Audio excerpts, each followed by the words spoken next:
Hello friends, welcome back to Mayur's Gujarati to English. અત્યાર સુધીના લેક્ચરમાં આપણે શીખ્યા sentence, types of sentence plus phrase કોને કહેવાય, ક્લોઝ કોને કહેવાય.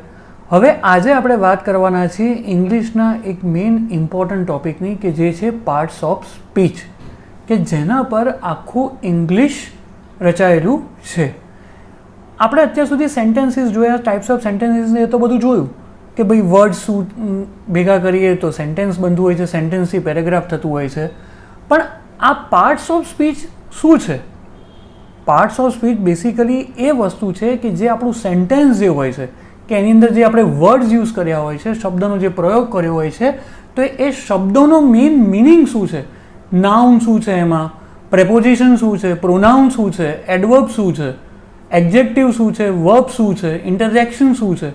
તો એ જે વર્ડ્સ જે બધા જે છે એનું કમ્પ્લીટ જો સ્પષ્ટ ગુજરાતીમાં અને સાદી ભાષામાં આપણે કહીએ કે જે આખું સેન્ટેન્સ હોય એનું પોસ્ટમોર્ટમ આપણે કરીએ તો આપણને ખ્યાલ આવે કે ના, આ ધ છે તો એ આર્ટિકલ તરીકે વપરાય છે, આની અંદર કોઈ નામ છે તો એક નામ છે તો એક નાઉન તરીકે વપરાયું છે. હવે એ નાઉન પાછું પ્રોપર નાઉન છે કે કોમન નાઉન છે, શું છે, બરાબર. તો પાર્ટ્સ ઓફ સ્પીચ બેસિકલી એ રીતે આખું ડિઝાઇન કરેલી વસ્તુ છે ઇંગ્લિશ ગ્રામરમાં, કે જેમાં તમને આ 8 વસ્તુ પાર્ટ્સ ઓફ સ્પીચમાં શીખવા મળશે. ઇંગ્લિશમાં ચાલો થોડીક એની ડેફિનેશન જોઈએ, એની ચર્ચા કરીએ, કારણ કે આ પહેલાં આજના ટોપિકની અંદર તો થોડુંક બેસિક્સ જ તમને બતાવીશ, પણ નેક્સ્ટ લેક્ચરમાં એક પાર્ટ ઓફ સ્પીચ આપણે ડિટેલમાં ડિસ્કસ કરીશું અને સમજીશું. So guys, let us start today. Words are divided into different kinds or classes. What? Words are divided into different kinds or classes called parts of speech according to their use. એમના ઉપયોગ પ્રમાણે, that is according to the work they do in a sentence. શબ્દ જે છે એમનું જે importance જે છે એ જે કાર્ય કરે છે વાક્યની અંદર એ પ્રમાણે એને ડિસાઇડ કરવામાં આવે છે કે આ એક પ્રેપોઝિશન તરીકે વપરાવામાં આવ્યો છે, કન્જક્શન તરીકે, વર્બ, ઇન્ટરજેક્શન, નાઉન, પ્રોનાઉન, એડવર્બ કે એડજેક્ટિવ. ચલો, the parts of speech are 8 in numbers. Basic learners, I request you, હું દરેક લેક્ચરમાં તમને રિક્વેસ્ટ કરતો હોઉં છું કે પ્લીઝ તમારી નોટ્સ અને પેન રેડી રાખજો અને આ એક વસ્તુ લખતા જજો, જેથી કરીને રિવિઝન વખતે ફક્ત ખાલી તમારે જોવાનું જ રહે પેજ ઉપર અને થોડાક પોઈન્ટ્સ જોવાના રહે એટલે તમને તરત ખ્યાલ આવી જાય. બહુ જ ઇઝી કોન્સેપ્ટ્સ હોય છે, ખાલી થોડુંક આપણે સમજવાનું હોય છે. નો ડાઉટ ઘણી વખત અમુક ટેકનિકલ જાર્ગન્સ અંદર આવતા હોય છે, અમુક ટેકનિકલ વસ્તુ હોય છે કે જે એઝ પર રૂલ્સ આપણે ફોલો કરવાની હોય છે, દેટ ઇઝ ટ્રુ. પણ ઇંગ્લિશ બહુ જ ઇઝી અને સરસ રીતે આપણે શીખીશું. ઓકે, તો ગાઈસ, સૌથી પહેલું પાર્ટ્સ ઓફ સ્પીચમાં આવે છે નાઉન, સેકન્ડ છે પ્રોનાઉન, થર્ડ છે એડવર્બ, ફોર્થ છે એડજેક્ટિવ, ફિફ્થ છે પ્રેપોઝિશન, સિક્સ છે કન્જક્શન, સેવન છે વર્બ અને 8 છે ઇન્ટરજેક્શન. હવે આ જે 8 જે છે આ આપણે સ્કૂલ કાળમાં અને કોલેજમાં આપણે ગુજરાતી મીડિયમમાં આપણે જે ભણતા હતા કે જેમાં આપણે સંજ્ઞા કહેતા, વિશેષણ કહેતા, સર્વનામ કહેતા, એ રીતનું છે. કે પણ આપણે હવે ઇંગ્લિશ શીખીએ છીએ તો ગુજરાતી આપણે ધ્યાન તો રાખીશું પણ સાથે સાથે ઇંગ્લિશમાં જ એને સમજવાનો પ્રયત્ન કરીશું. નાઉનના બેસિકલી ઘણા બધા પ્રકાર છે, પણ આજના આપણા લેક્ચરમાં જેમ મેં કીધું કે આપણે જે 8 પાર્ટ્સ ઓફ સ્પીચ જે છે એની આપણે ડેફિનેશન જોઈશું અને 2-3 એક્ઝામ્પલ જોઈશું. પણ આવતીકાલના લેક્ચરની અંદર આપણે દરેક પાર્ટ્સ ઓફ સ્પીચ જેમ કે noun, pronoun, adverb, adjective, preposition, conjunction, interjection, આ બધાને પાર્ટ વાઇઝ ડિટેલમાં ડિસ્કસ કરીશું કે જેથી કરીને તમારો આઈડિયા પણ ક્લિયર થાય અને તમે ઘણી બધી વસ્તુ પર્ટિક્યુલરલી પાર્ટ ઓફ સ્પીચની અંદર તમે શીખી શકો. અને આગળ જે આપણું જે છે જે નેક્સ્ટ વીકની અંદર જે આપણે સ્ટાર્ટ કરીશું આની પાછળથી જે શેડ્યુલ આવશે તો એમાં જે આપણે સેન્ટેન્સીસને ગ્રામર જે કરીશું તો એમાં તમે એક વખત આ પાર્ટ્સ ઓફ સ્પીચ સરસ સારી રીતે ધ્યાનથી જો કરી હશે તો આવનારા દિવસોની અંદર ગ્રામર સમજવું તમારા માટે બહુ જ ઇઝી રહેશે ફ્રેન્ડ્સ. ઓકે, તો ચલો આજે પહેલાં આપણે સ્ટાર્ટ કરીએ નાઉનથી. Noun is a word use as a name of a person, place or a thing. Noun શેના માટે વપરાય છે? Use for some name of a person, place or a થિંગમાં આપણે નાઉનનો ઉપયોગ કરતા હોઈએ છીએ. As Maharana Pratap was a great ruler. Maharana Pratap કે જે એક પ્રોપર નાઉન છે, આપણે વ્યક્તિની વાત કરીએ છીએ, was a great ruler. The sun rises in the is the sun, right. Third example, our team won the match by 2 goals. Okay, આ 3 સેન્ટેન્સીસ નાઉન ઉપર મેં આપને માટે મૂક્યા છે. હવે આમાં કયું પ્રોપર નાઉન છે, કયું કલેક્ટિવ નાઉન છે, કયું એબ્સ્ટ્રેક્ટ નાઉન છે, મટીરિયલ નાઉન શું છે, એ બધું આપણે નાઉનનું જ્યારે ડિટેલમાં લેક્ચર કરીશું એમાં જરૂરથી આપણે શીખીશું જ. ઓકે, આ તો જસ્ટ ખાલી આજનું લેક્ચર તમને પાર્ટ્સ ઓફ સ્પીચ માટેનું છે, જે મેં અગાઉ આપને કીધું. Now second thing, adjective. Now what is the meaning of adjective? Adjective friends basically શું કરે છે કે સેન્ટેન્સમાં આપણે જે કોઈ પણ વસ્તુ કે વ્યક્તિ વિશે આપણે વાત કરી હોય ને તો એની ક્વોલિટી દર્શાવતું હોય છે, કોઈ પણ નાઉન કે પ્રોનાઉન વિશે. બરાબર? Adjectives R the words or clauses that show the quality of noun, pronoun or provide some additional information about them. એના વિશે કોઈ વધુ માહિતી તમને આપતું હોય છે, એને એડજેક્ટિવ કહેવામાં આવે છે. બહુ સરસ 3 નાના એક્ઝામ્પલ સિમ્પલ લીધા છે. Ramesh is a brave boy. હવે રમેશ ઇઝ એ બોય આપણે ખબર છે, પણ Ramesh is a brave boy. તો બ્રેવ જે આની અંદર છે this is use as an adjective. એ રમેશની ક્વોલિટી આપણને બતાવે છે. હી વોઝ ક્લેવર. એ ચતુર હતો. He was clever. There are 20 girls in the class. There are 20 girls in the class.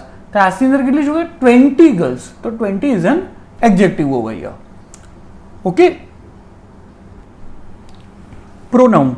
Pronoun is a word used instead of a noun. As Ramesh is absent today because he is ill. હવે પ્રશ્ન એ છે કે pronoun અહીંયા આગળ ક્યાં વપરાયો છે ને કયું પ્રોનાઉન? તો ફ્રેન્ડ્સ, પ્રોનાઉનના ઘણા બધા પ્રકાર છે કે જે પ્રોનાઉનનું આપણે જે ડિટેલ લેક્ચર જે કરીશું એની અંદર તમને પ્રોનાઉનના દરેક ટાઈપ્સ હું તમને શીખવાડીશ. પ્રોનાઉનનું પણ સીધી સાધારણ ભાષામાં આપણે કહીએ કે પ્રોનાઉન એક એવી વસ્તુ છે કે જે નાઉનની જગ્યાએ વપરાતી હોય છે, કે જેમ કે Ramesh is absent today because he is ill. He is a pronoun over here. Second sentence, the keys are where you left them. Okay, the keys are where you left them. You is also one kind of a pronoun.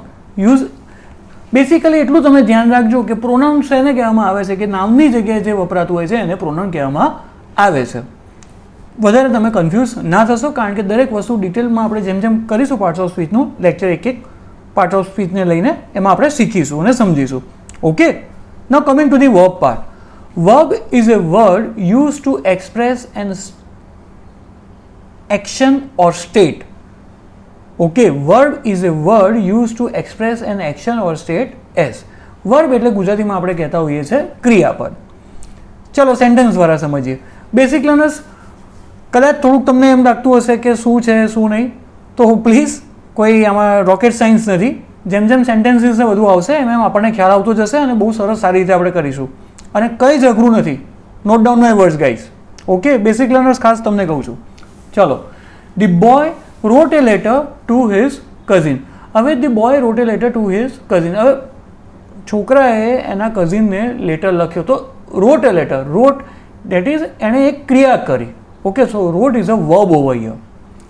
Second example, Ahmedabad is a big city. Ahmedabad is a big city. Ahmedabad શું છે? Is a big city. Big કે એક દર્શાવે છે, તમને state of action બતાવે છે, કે એક્સપ્રેસ તમને કરે છે કે અમદાવાદ કેવું છે, સ્મોલ છે, બિગ છે. Ahmedabad is a big city. Third example, gold is useful for making ornaments. Gold is useful for making ornaments. તો ગોલ્ડની એક તમને વસ્તુ બતાવે છે કે એ શું કરી શકે છે, કે ગોલ્ડ ઇઝ અ યુઝફુલ. તો યુઝફુલ ઇઝ અ વર્બ. વર્બ્સના ઘણા બધા પ્રકાર છે કે that we will study on the letter part. Right? Now coming to the next. Adverb. Adverb શું કરતા હોય છે? Adverbs are the words or clause that show the quality of verb, adjective, another adverb or provide some additional information about them. Adverb નું કામ શું હોય છે કે જે સેન્ટેન્સની અંદર કોઈ પણ ઓલરેડી વર્બ હોય છે કે એડવર્બ હોય છે કે એડજેક્ટિવ હોય છે તો એની ક્વોલિટી બતાવતો હોય છે. That is the meaning of adverb. હવે સેન્ટેન્સ જો બહુ સિમ્પલ સેન્ટેન્સ છે, એના પરથી તમને ખ્યાલ આવશે. Rakesh walk slowly. રાકેશ ધીરે ચાલે છે. રાકેશ ધીરે ચાલે છે. રાકેશ તો એક પ્રોપર નાઉન છે, આપણે વાત કરી, એક વ્યક્તિનું વાત કરી કે ભાઈ રાકેશ એક પ્રોપર નાઉન છે. વોક એટલે એક ક્રિયા છે, વર્બ છે. અને સ્લોલી કે જે ક્વોલિટી બતાવે છે, શેની? એની ચાલવાની ક્વોલિટી. તો એડવર્બમાં શું છે? સ્લો. સેમ રીતે બીજું example, the flower is very beautiful. ફૂલ ખૂબ જ સુંદર છે. વર્બ આની અંદર કે જે મેઇન વર્બ આની અંદર આ સેન્ટેન્સમાં છે, that is a is, right. હવે વેરી બ્યુટીફુલ, વેરી જે છે એ એડવર્બનો ભાગ ભજવે છે, કે બ્યુટીફુલ જે એડજેક્ટિવ જે છે એને એ પ્રોત્સાહન આપે છે, વેરી બ્યુટીફુલ. એટલા માટે કીધું છે ઇંગ્લિશમાં એની ડેફિનેશન છે, again repeat, adverbs are the words or clause that show the quality of verb, adjective, another adverb or provide some additional information about them. Okay? Preposition. હવે આપણે પ્રેપોઝિશનની વાત કરીએ અને એને સમજીએ કે ભાઈ પ્રેપોઝિશન શું છે. પ્રેપોઝિશન હંમેશા નાઉન કે પ્રોનાઉનની પહેલાં મુકાતું હોય છે. There are so many prepositions. જ્યારે પ્રેપોઝિશન્સનું આખું જે ડિટેલમાં લેક્ચર જે છે એની અંદર તો આપણે શીખીશું basic learners, so don't worry for that. પણ એક્ઝામ્પલ પહેલાં આપણે હું તમને સમજાવું અને એ પછી આપણે જે એની ઇંગ્લિશમાં જે સ્ટેન્ડર્ડ ડેફિનેશન છે એ પણ આપણે સમજીએ. હવે એક્ઝામ્પલ છે, the pen is on the table. Pen ટેબલની ઉપર છે. તો હવે the pen is on the table. હવે ધી ટેબલની પહેલાં શું વાપર્યું છે? that is we have used on. the pen is on the table as per the sentence. તો on જે આની અંદર જે છે કે જે સૂચવે છે કે પેન ક્યાં છે, a pen is under the table or on the table. So on the table. તો ઓનનો જે ઉપયોગ કરવામાં આવ્યો છે એ અહીંયા આગળ એને ભાગ ભજ્યો છે એક પ્રેપોઝિશનનો. Guys, coming to the second example, the man is fond of music. The man is fond of music. Man is fond, શેનું, શું એને શું ગમે છે, માણસ શું એને અતિપ્રિય છે, તો કે ભાઈ main is fond of music. તો ઓન છે આ ઉપરના સેન્ટેન્સમાં, આ ઓફ છે આ સેકન્ડ સેન્ટેન્સની અંદર. તો આ બધા જે શબ્દ જે વપરાયા છે એને પ્રેપોઝિશન ઇંગ્લિશની અંદર કહેવામાં આવે છે, કે જે નાઉન કે પ્રોનાઉનની પહેલાં વપરાશ એનો થતો હોય છે. થર્ડ સેન્ટેન્સ, હી કેમ વિથ અસ. એ અમારી સાથે આવ્યો. હી કેમ અસ આપણે બોલીએ ના, હી કેમ વિથ અસ. તો વિથનો જે ઉપયોગ જે આની અંદર કરવામાં આવ્યો છે that is a preposition. Now coming to the definition part, કે ડેફિનેશન એની શું કહે છે? A preposition is a word which is placed before a noun or a pronoun to show the relation. To show the relation, સંબંધ બતાવે છે આપણને. To show the relation in which the person or thing, in which the person or thing એટલે વ્યક્તિ કાં તો વસ્તુ denoted by the noun stands to show something else. બરાબર? એ કહેવા માગે છે કે પ્રેપોઝિશન એવું યુઝ થાય છે કે જે આગળ વ્યક્તિ કે કોઈ વસ્તુના સંબંધ વિશે આપણને બતાવતું હોય છે. Okay, now the seventh is conjunction. A conjunction is a word used to join words or sentences. કંજક્શનનો મિનિંગ છે કે જે વર્ડ્સને કે સેન્ટેન્સીસને જોડતા હોય છે એને ઇંગ્લિશમાં કંજંક્શન કહેવામાં આવે છે. There are so many conjunctions, but ખાલી આ તો તમને એક ધ્યાન દોરવા માટે એક એક્ઝામ્પલ માટે મેં અહીંયા આગળ 3 સેન્ટેન્સના એક્ઝામ્પલ લીધા છે અને કંજંક્શન. પણ કંજંક્શનના લેક્ચરમાં તો ઘણા બધા કંજંક્શન આપણે ડિટેલમાં ડિસ્કસ કરીશું. Okay, Ramesh and Ayan are brothers. Ramesh and Ayan are brothers. તો રમેશ અને અયાન આર બ્રધર્સને જે જોડે છે જે શબ્દ એને કંજક્શન કહેવામાં આવે છે. તો આ સેન્ટેન્સમાં એન્ડનો જે ઉપયોગ છે that is a conjunction. Friends, બહુ જ ઇઝી આ બધા કોન્સેપ્ટ છે basic learners. Okay, so don't worry guys. Ramesh has failed but Ayaan has passed. Ramesh તો નપાસ થયો, અયાન પાસ થયો. પણ આ બે વાક્યને બોલવા માટે વચ્ચે શેનો ઉપયોગ થયો? રમેશ હેઝ ફેલ્ડ બટ, પણ Ayaan has passed. Third sentence, work hard or you will fail. તું મહેનત કર, નહીં કર તો તું નપાસ થઈશ. એટલે આ બંને વાક્યને કયા શબ્દથી આપણે જોડ્યું? Work hard or, OR you will fail. તો આ ત્રણેય સેન્ટેન્સમાં જુઓ, એન્ડ, બટ, ઓર, આ ત્રણેય કંજક્શન રૂપી વપરાયા છે કે જે બે વાક્ય વિશે આપણને પૂરતી માહિતી આપે છે અને આ બે વાક્યોને જોડી રહ્યા છે, આ એન્ડ, બટ અને ઓર. 8 નંબરનું જે છે એ છે ઇન્ટરજેક્શન. હવે ઇન્ટરજેક્શન એ એવા વાક્યો માટે હોય છે કે જેની અંદર આપણે સર્ટન ફિલિંગ્સ છે, ઇમોશન્સ છે એ આપણે વ્યક્ત કરતા હોઈએ છીએ. ચલો સૌથી પહેલાં example, oh my god I am so sorry. આપણે કોઈ સમાચાર એવા સાંભળ્યા હોય કાં તો કંઈક આપણને એવી ખબર પડી હોય આપણા મિત્ર થકી કે કોઈના થકી, તો આપણે સડન આપણું એક રિએક્શન હોય છે સામાન્ય વ્યક્તિ પ્રત્યે, oh my god I am so sorry, મને આ સાંભળીને ઘણું દુઃખ થયું. તો આ જે બે વાક્ય જે છે, oh my god I am so sorry, આ એક છે ક્વિક સેન્ટેન્સ, બરાબર.